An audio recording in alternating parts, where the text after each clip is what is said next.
তোমাকে নিয়ে লেখা আমার শেষ চিঠি। এটাই হয়তো শেষবার লিখছি। এটাই হয়তো শেষবার লিখছি তোমার নাম। কলম জানে আজও কাঁপে তোমার স্মৃতির কামনা ঘ্রাণ।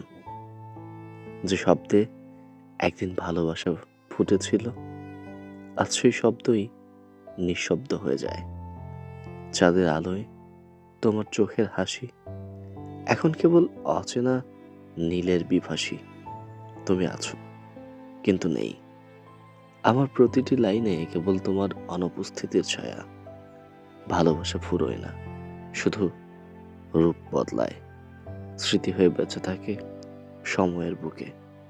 তবু আজ লিখে রাখি শেষবার তোমার নামের পাশে এক ফোঁটা নীরবতা, যেন তুমি বুঝতে পারো আমি আর লিখব না, কিন্তু ভুলবও না।